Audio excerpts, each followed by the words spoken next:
आज मुख्य तौर पे हम लोग अपनी बात को रखने के लिए आए हैं कि हमने हाल फिलहाल में भारतीय जनता पार्टी के प्रदेश अध्यक्ष दिलीप जायसवाल जी का एक हमने बयान देखा। उन्होंने कहा कि बॉम्बे से लोग आए हैं, उनका झोला उठाने के लिए बिहार में निषाद नहीं है, अब निषाद हमारे साथ है। हम कहना चाहते हैं दिलीप जायसवाल जी से कि आप भारतीय जनता पार्टी के प्रदेश अध्यक्ष हैं, ना ही कोई रोड छाप है। देश दुनिया की सबसे बड़ी पार्टी होने का दावा आप करते हैं, और आप ये बताइए कोई समाज अपने आने वाले पीढ़ी के लिए, अपने समाज के उत्थान के लिए अगर संघर्ष करता हो तो उसको आप झोला उठाने वाले बोल रहे हैं। तो ये पूरे बिहार के निषाद समाज का ये अपमान है। निषाद समाज अपने बच्चे के भविष्य के लिए आज एक वीआईपी पार्टी का निर्माण किए हैं और यहाँ पे अपने आने वाली पीढ़ी के लिए लड़ाई लड़ रहे हैं। उसको उन्होंने कहा कि झोला उठाने वाला।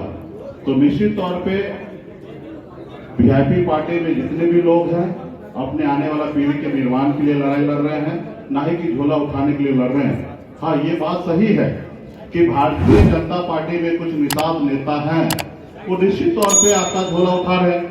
ये निश्चित तौर पे आप मानते हैं कि अगर पॉलिटिकल पार्टी में कोई झोला उठाता है तो ये आपका सोच है और आपकी पार्टी में शायद ऐसा हो सकता है। दरअसल बात यह है कि भारतीय जनता पार्टी को बिहार में 6 जगह रैली करना है। पिछली बार भी लोकसभा में वो उम्मीद कर रहा था कि बिहार में हम रैली कर सके निषाद के बीच में, तो पिछली बार ऐसा नहीं हो पाया। इस बार भी उनको रैली करने का इच्छा हुआ और उन्होंने देखा कि निषाद का रैली कैसे करेंगे, तो उन्होंने क्या किया कि उन्होंने आप लोगों के बीच में घोषणा किया कि 15 दिन के अंदर में हम मछुआरा आयोग बनाएंगे, ताकि उनके पार्टी में 400-500 निषाद जो है वो उनके लिए भीड़ जुटाने का काम करेंगे। और फिर वो उसमें से बताया जा रहा कि हम आपको आयोग में मेंबर बनेंगे या सदस्य बनाएंगे, यानी कि एक हाथ आप हमको भीड़ ला के दो और एक हाथ हम आपको आयोग में जगह देंगे। तो मेरा यही कहना है कि पिछले 20 सालों से एनडीए की सरकार है और आज तक आप लोगों ने तो आयोग बनाया नहीं, और आज सिर्फ 2 महीने के लिए आप आयोग बनाना चाहते हो, क्योंकि 2 महीने के बाद आपकी सरकार बिहार में रहने वाली नहीं है। बिहार में महागठबंधन, इंडिया गठबंधन की सरकार बनना है। तो मैं आपसे आग्रह करता हूं, देश के प्रधानमंत्री से आग्रह करता हूं, हाथ जोड़ के कि हमें आयोग में मेंबर नहीं बनना है। हमारे बच्चे के भविष्य के लिए आप जो वादा किए थे आरक्षण का, वो आप पूरा कीजिए। ऐसे तो देश के गृह मंत्री ने हमसे वादा किया कि आपके 20 नेता को हम लोग राज्य से लेकर केंद्र में हम लोग समाहित करेंगे, आपको एमएलसी देंगे। लेकिन जितने बड़े नेता होते हैं भाजपा में, उतना ही बहुत बड़ा झूठ होते हैं कि वो कभी भी जो बोलते हैं वो पूरा नहीं करते। तो हमें कुछ उम्मीद भी नहीं है कि भारतीय जनता पार्टी करे, और सिर्फ वो अभी मछुआरा को गुमराह करने के लिए वो रैली 6 जगह करने के लिए सोच रहे हैं, ताकि निषाद का रैली हो जाए, ताकि हम दिखा सके कि मुकेश सहनी को कि मेरे पास भी है। तो ये गलत फहमी में भाजपा के लोगों को नहीं रहना चाहिए। अब निषाद का बेटा किसी दल के पास नहीं है, किसी के साथ लॉडर बन के नहीं है, बिहार में अपना लीडर बन रहे हैं और अपने आने वाले पीढ़ी के लिए लड़ाई लड़ रहे हैं। और हमारा एकमात्र लक्ष्य है कि वीआईपी पार्टी संघर्ष करके निषाद समाज को आरक्षण दिलाने का, जैसे बंगाल में निषाद को आरक्षण है, दिल्ली में निषाद को आरक्षण है, उसी तरीके से बिहार में आरक्षण हो, इसके लिए लड़ाई लड़ रहे हैं। हाँ, आप 2-4 भीड़ जुटा के वो वोट आपको नहीं मिलना है। मैं भारतीय जनता पार्टी को एक सलाह भी दे रहा हूँ, टिप भी दे रहा हूँ। अगर बिहार में निषाद समाज का वोट चाहिए तो निश्चित तौर पे आप आरक्षण कर दीजिए, लागू कर दीजिए, आपको वोट मिल जाएगा।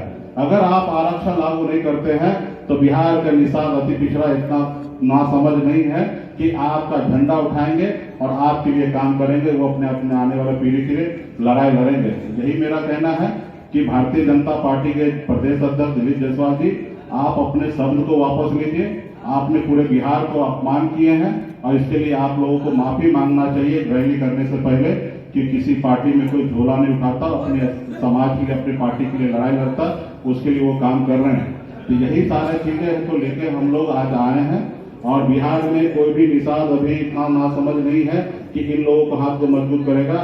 आज बिहार में बच्चा वीआईपी पार्टी के साथ है और मजबूती से हम लोग काम कर रहे हैं और अगली सरकार हम बनाएंगे, बिहार में काम करेंगे।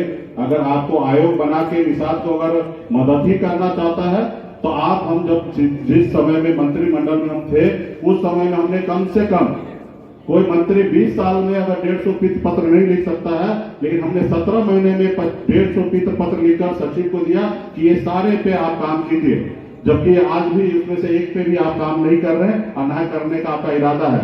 आज पूरे बिहार में तालाब जो है सूख गया, वहां पे आप पैसा कमाने के लिए प्राइवेट तालाब पे पंप सेट का व्यवस्था करते हैं और जितने भी सरकारी तालाब है वहां पे व्यवस्था नहीं करते, ताकि मछुआरा वहां पे उसका रोजी रोटी संकट में पड़ा है। आपको काम करना है तो ये काम कीजिए। आप बिहार में जितने भी तालाब है उसको ओराईकरण करने का काम कीजिए।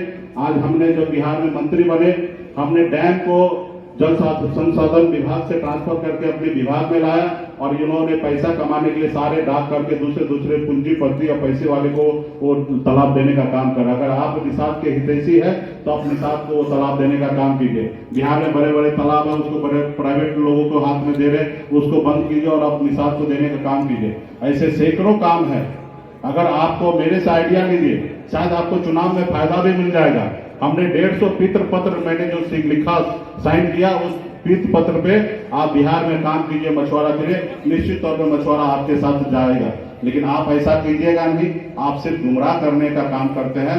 तो अभी बिहार में निषाद का बेटा जाग चुका है और निश्चित तौर पे निषाद का बेटा अब गुमराह नहीं होगा, मजबूती से अपनी सरकार बना के और संविधान के दायरे में रहकर अपने हक अधिकार को लेगा। यही कहने के लिए मैं आया हूं और कृपया करके दिलीप जायसवाल जी से आग्रह करता हूं कि आप जो भी चीज बोलते हैं, क्योंकि आपको लोग सुनते हैं, बड़ी पार्टी के नेता हैं, तो आप ऐसी ओछी बात नहीं कीजिए जिससे लोगों में तकलीफ होगा।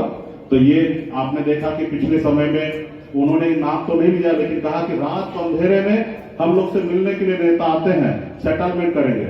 मैं आपके बीच में माध्यम से कहना चाहता हूं, मैं किसी के रात में अंधेरे मिलने के लिए नहीं आता हूं। ये निश्चित तौर पे आपके नेता दिल्ली से लेकर पटना तक रात के अंधेरे में हमसे मिलने के लिए चाहते हैं।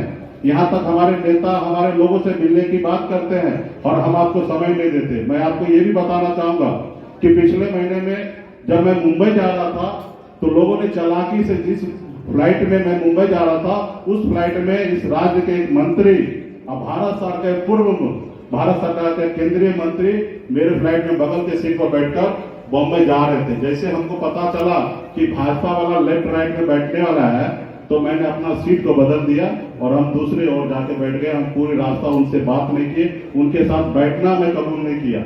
ये सच्चाई है।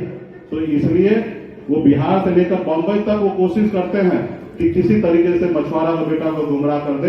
अभी बिहार में मछुआरा का बेटा गुमराह होने वाला नहीं है। मजबूती से अपनी सरकार बनाने के लिए जा रहे हैं। हम जब आपसे बैठना नहीं चाहते, आपके साथ खड़ा नहीं होना चाहते, तो कोई उम्मीद मत कीजिए कि वीआईपी पार्टी आपके साथ है। बहुत बहुत धन्यवाद। आप लोगों को कुछ अगर पूछना है तो बात अपनी रखिए। मंत्री जी का नाम बता दीजिए सर।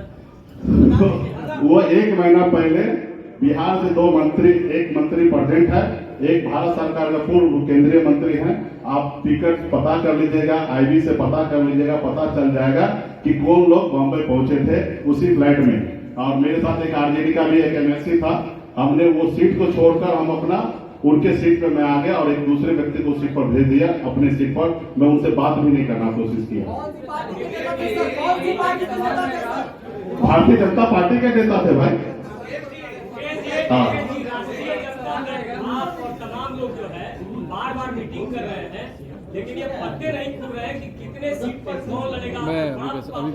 अभी ये बताइए, आपको लड़ना है क्या? तो आवेदन दीजिए, उस पर हम विचार करेंगे। रहा हमको लड़ना है, हमको पता है कहाँ लड़ना है, किनको लड़ाना है। समय आने दीजिए, हम लोग बताएंगे। आप भारतीय जनता पार्टी से पूछ लीजिए कि वो लोग कहाँ लड़ रहा है, कितना सीट लड़ रहा है, कब लड़ेंगे, उनसे बात कर लीजिए। हम लोग तो क्लियर है, हमारे पास सीट तो कुछ लोग और आना चाहेंगे तो उनको भी एडजस्टमेंट करते हैं। हमारे पास सीट पर्याप्त है, हमारे लिए सीट की लड़ाई नहीं है। हमारे पास भी चेहरा की लड़ाई नहीं है। एक चेहरा क्लियर है कि तेजस्वी प्रसाद यादव, मुकेश सहनी के नेतृत्व में बिहार में चुनाव होगा, ये स्पष्ट है। तो यहाँ पे कोई लड़ाई नहीं है। कांग्रेस एक पार्टी का एक पॉलिसी होता है, समय समय पर डिसीजन लिया जाता है। तो अभी 2 महीना और चुनाव का समय है, हम लोग समय रहते हुए आपको सब चीज जानकारी। मुकेश जी, आपको लगता है कांग्रेस से उतना ठीक नहीं बैठ रहा है?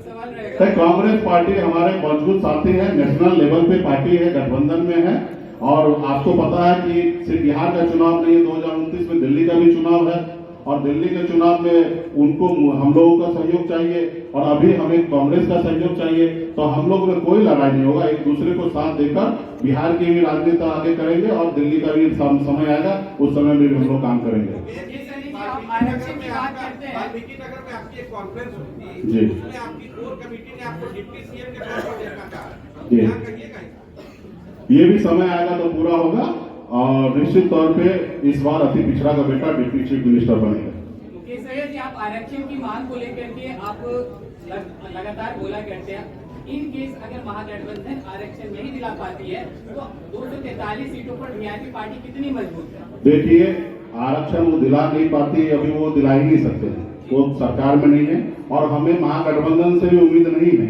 हम अपना सरकार राज्य में और केंद्र में अपनी सरकार बनाएंगे और हम अपनी सरकार में सामाजिक न्याय को मजबूत करने के लिए निषाद को रिजर्वेशन देंगे। हमें किसी से उम्मीद नहीं है, उम्मीद अगर है तो सिर्फ भाजपा से है, क्योंकि आज उनकी सरकार है, वो अगर आज चाहेंगे तो निषाद को आरक्षण दे सकते हैं। बाकी मांग हमारी भाजपा से है और रहा कि महागठबंधन का तो हम हिस्सा है, हमें वहां पे मांगना क्या है, हमें वहां पे डिसीजन लेना। जब हमारी सरकार राज्य में और देश में होंगे तो हम वहां पे डिसीजन लेंगे। हम वहां पे मांगना क्या है, मांग तो अभी कर रहे हैं मोदी जी से, क्योंकि आपने 2015 में हमसे वादा किए, 2020 में मोदी जी वादा किए, गृह मंत्री जी वादा किए, लेकिन वादा को पूरा नहीं किए।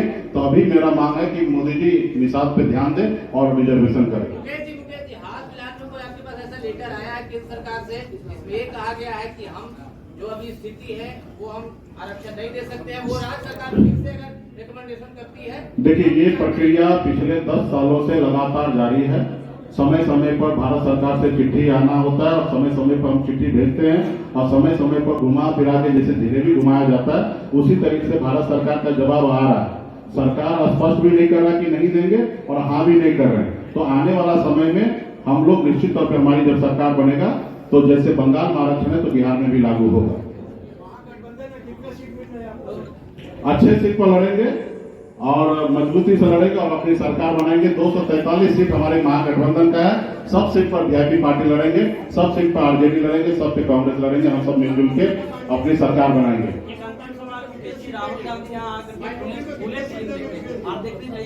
हाँ, निश्चित तौर पे मैं फूले फिल्म भी नहीं देखूंगा कि बल्कि हम पूरे बिहार में प्रोजेक्टर के थ्रू आने वाला समय में जैसे ओटीटी पे आ जाएगा तो पूरे बिहार में प्रोजेक्टर के तहत हम पूरे बिहार में फूले पिक्चर गांव-गांव में पार्टी के वॉलंटियर के द्वारा पूरे गांव-गांव में पिक्चर हम लोग दिखाने का काम करेंगे।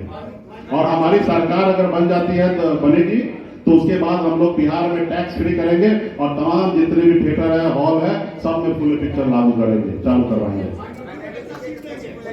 सबको सीट दिया जाएगा, जीत के लिए सीट दिया जाएगा और निश्चित तौर पे हमारे गठबंधन का तो ताकत ही है, हमारे अल्पसंख्यक भाई, तो उनको हम लोग सम्मान देंगे और मजबूती से उनके साथ रहकर बिहार में सरकार बनाएंगे। बहुत बहुत धन्यवाद आप